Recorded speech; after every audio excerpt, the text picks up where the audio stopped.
Alpukat muria itu mudah sekali berbunga. Dan kita lagi menerangkan alika, saya melihat ada ulat di sini.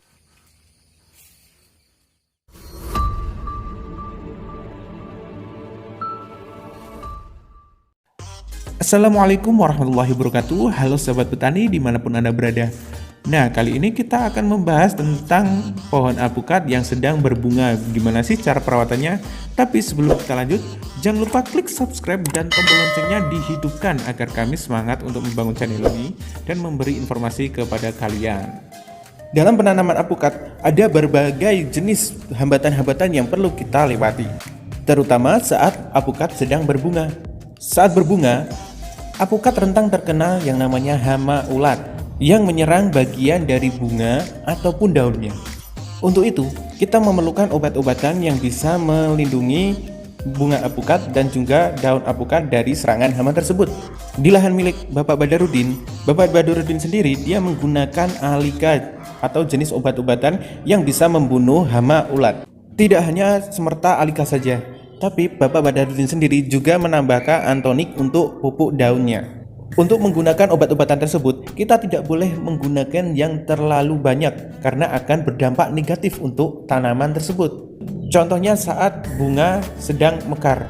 Dalam buah alpukat, jikalau kita semprot dengan obat-obatan yang tidak pas dengan takarannya, bunga tersebut akan gugur. Jikalau kalian tertarik dengan obat-obatan yang Bapak Badarudin gunakan guna menanggulangi yang namanya hama dan juga penyakit alpukat, silahkan klik di bagian sini.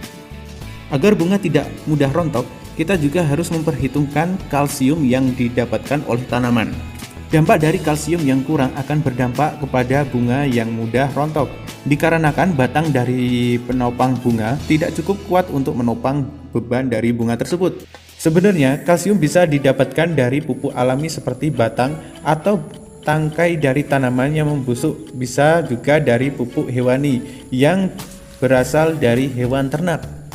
Tetapi di zaman modernisasi, pupuk kalsium bisa didapatkan dengan mudah di toko pertanian setempat yang dijual di pasaran. Berikut ini adalah penuturannya. Biasanya kalsium kita dapatkan dari busuknya dedaunan seperti itu. Nah, dedaunan dari alpukat tersebut kita kumpulkan ke tengah. Nanti kalau busuk itu adalah kalsium alami yang nanti akan diserap oleh tanaman lagi, dan juga ranting-ranting yang kering seperti ini dan kita jatuhkan di bawah alpukat, nanti dia akan membusuk, dan itu adalah kalsium alami yang nanti bisa diserap oleh tanaman. Tetapi untuk mencegah kerontokan dari si bunga, karena si bunga ini memerlukan kalsium yang rada lebih, makanya kita perlukan untuk penyemprotan untuk mendukung tangkai bunga agar kokoh seperti ini. Kita harus melakukan penyemprotan dengan kalsium tambahan yang bisa kita beli di toko-toko seperti toko-toko pertanian. Nah, saya perlihatkan di sini ada yang mengering. Ini bukan salahnya kita, melainkan karena erupsi kemarin.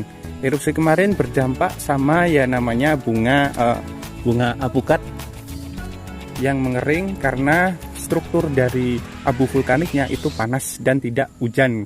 Nah, jadi tidak bersih sehingga menjadikan tangkai menjadi kering.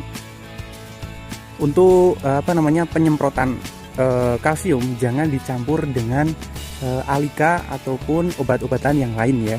Takut-takutnya nanti bisa berdampak negatif karena alika adalah obat untuk hama ulat yang nanti akan menyerang di sini.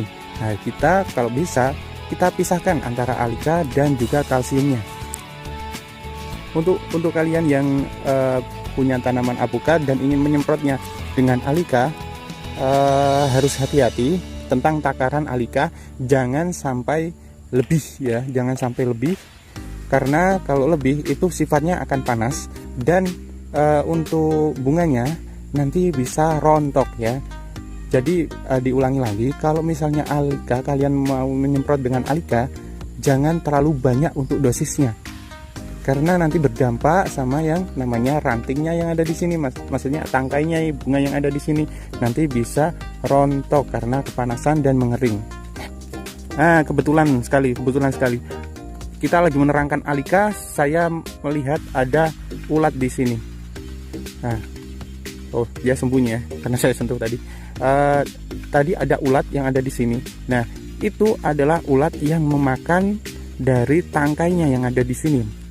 Nah, makanya besok kita akan melakukan penyemprotan alika yang menyeluruh di sekisaran sini. Karena ini memang waktunya untuk penyemprotan untuk bunganya ini.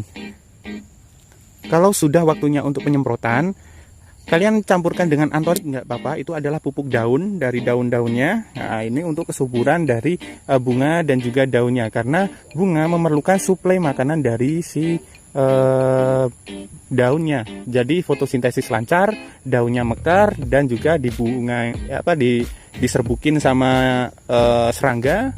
Jadi akan menjadi pentil apukat. Nah, nanti ada perawatan untuk pentil apukat. Nah, saya tunjukkan kalau sudah jadi yang namanya bunga apukat menjadi pentil.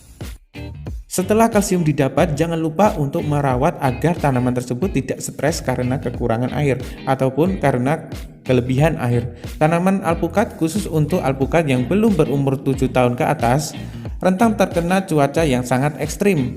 Jadi, perawatan dan penanggulangan sangat diperlukan. Berikut ini adalah penuturannya. Nah, untuk teman-teman, untuk musim kemarau, kita juga harus melakukan perawatan yang lebih, seperti halnya kita sudah menyimpan air saat musim hujan, dikasihkan ke bak sini atau kolam. Nah, ini besar sekali ya. Dan juga untuk pendukung-pendukungnya kita juga ada sumur bor. Nah, di sekitaran sini, sehingga nanti kalau misalnya musim kemarau dan juga berbunga, kita harus melakukan penyiraman karena bunga tersebut memerlukan suplai dari air. Karena kalau nggak ada air, bunganya pasti nanti akan rontok karena stres kekeringan. Nah, untuk perawatan saat musim kemarau kita akan membuatnya di next video ya. Dan jangan lupa subscribe-nya dan tombol loncengnya dihidupkan, karena nanti kita akan share untuk pengalaman-pengalaman pribadi untuk mengatasi hama atau juga merawat alpukat. Oke? Siap, jangan lupa subscribe-nya diklik ya. Nah, ini kita lagi ada di gardu pandang untuk melihat alpukat ya. Di sini kita bisa ngecek untuk apakah di pucukan sana berindil atau tidak. Kalau berindil berarti ada kayak hama ulat. Nah, jadinya kita akan melakukan penyemprotan di situ. Sedang berbunga, di sini sedang berbunga, di sana pun sedang berbunga. Ini lumayan lebar ya di sini ya. Seperti ini, kalian juga bisa melihat sunset dari sini. Nah, di sana juga ada pohon durian ya. Menunjukkan ini adalah pohon dari wina. Ya, untuk pohon dari wina sendiri memang pertumbuhannya lumayan bagus ke atas ya. Kalau pertumbuhan dari apukat muria itu mudah sekali berbunga dan sangat awal. Kalau kita melihat ya, kan di sini ada beberapa jenis. Ternyata pohon muria lebih cepat untuk berbunga. Nah, seperti ini. Mungkin karena MDPL-nya memang cocok di sini atau tanahnya bagus untuk apukat ini, kurang tahu. Tapi yang jelas kita merasakan kalau yang apukat muria dia itu berbunganya itu cepat seperti ini, lebih cepat daripada apukat-apukat yang lain. Yang di sana pun baru berbunga, tapi yang di sini sudah mekar dan ada yang sudah jadi untuk pentil. Nah, kalau kalian tertarik sama pembahasan tentang wina, tentang keunggulan atau kekurangannya, silahkan klik bagian sini ya. Bagian sini jangan lupa diklik. Nanti kalian akan mempelajari yang namanya apukat wina, karena memang ada kekurangan dari apukat wina. Untuk mendukung si calon buah atau bunga, kita harus juga memperhitungkan yang namanya pupuk untuk tambahannya. Biasanya untuk lahan untuk Bapak Badarudin sendiri, dia menggunakan borat untuk memicu pertumbuhan dari bunga tersebut. Nah, tadi itu adalah pembahasan dari kami mengenai gimana sih cara perawatan untuk bunga apukat atau menangani penyakit hama dari bunga apukat. Nah, jika kalian tertarik, silakan kunjungi channel kami di sini. Akhir kata, jikalau ada kekurangan mohon maaf, dan wassalamualaikum warahmatullahi wabarakatuh, dan salam botanikal.